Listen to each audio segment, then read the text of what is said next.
Hello friends, स्वागत है आप सभी का टेक्निकल एंटरटेनमेंट चैनल में।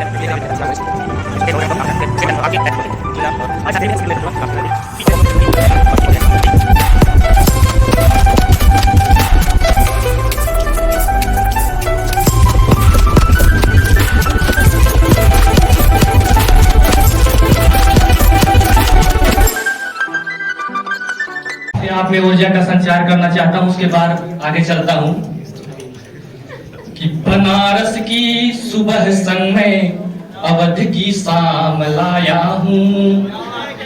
बनारस की सुबह संग में अवध की शाम लाया हूं। इन्हीं अल्फाज में मैं एक अमन का पैगाम लाया हूं। और मुझे भी तालियों से आज थोड़ा हौसला देना, आपके ही लिए अपने सुखों का जाम लाया।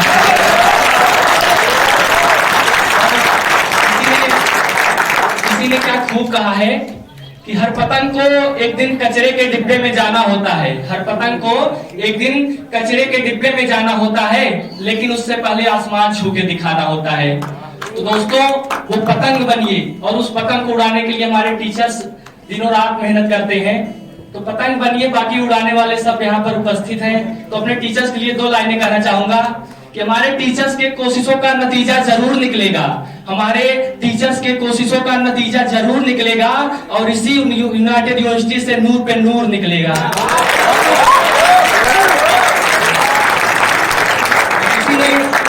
किसी ने क्या खूब कहा है कि कल न हम होंगे न गिला होगा, कल न हम होंगे न गिला होगा, सिर्फ सिमटी हुई यादों का सिलसिला होगा।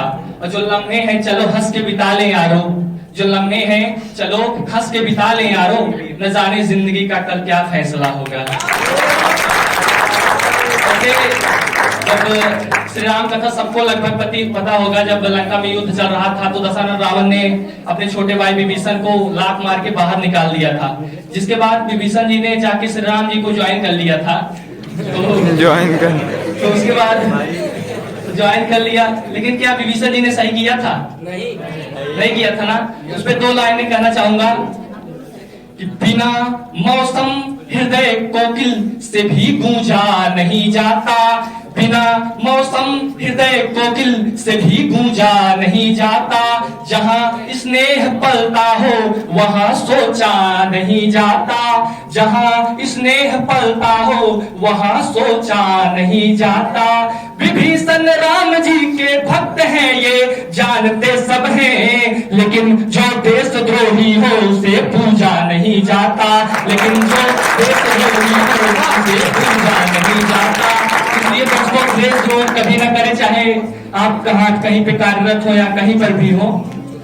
तो एक मुझे घटना याद आ रही थी। कल मैं आयुष भाई के घर गया था, तो उसने मुझसे एक क्वेश्चन किया कि यार तुम्हें किसी चीज से डर नहीं लगता? मैंने कहा लगता है, बहुत लगता है। बोला किससे?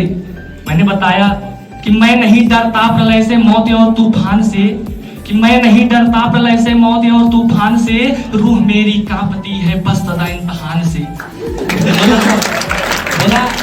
बोला ऐसा क्यों होता है? मैं बोला पाठ पढ़ना, याद करना, याद कर फिर सोचना, और सोच कर लिख कर प्रभु फिर से उसे है घोखना। बोले ऐसा क्यों होता है? कोई बात नहीं, सब्जेक्ट पे आओ, पंडित आदमी हो, संस्कृत तो आती होगी।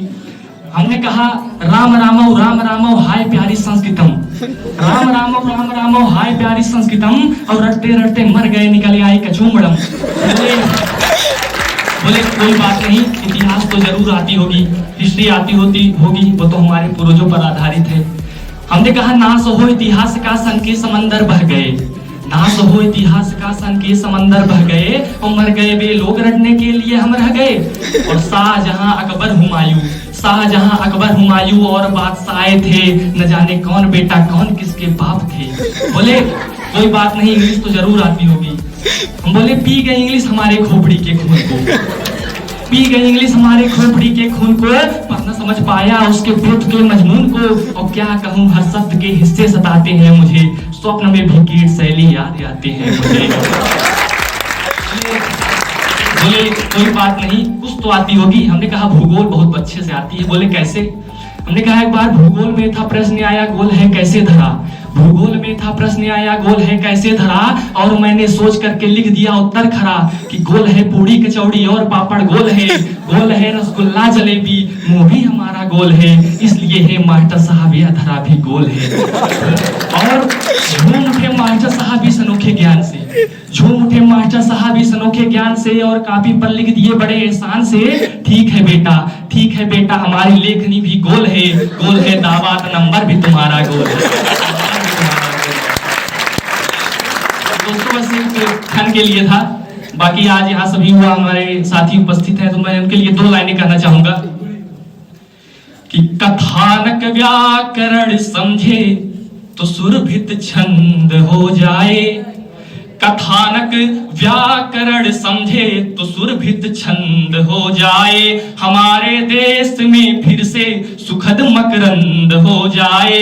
मेरे ईश्वर मेरे मालिक ये हर्षित मांगता तुझसे, युवा पीढ़ी संभल करके विवेकानंद हो जाए, युवा पीढ़ी संभल करके विवेकानंद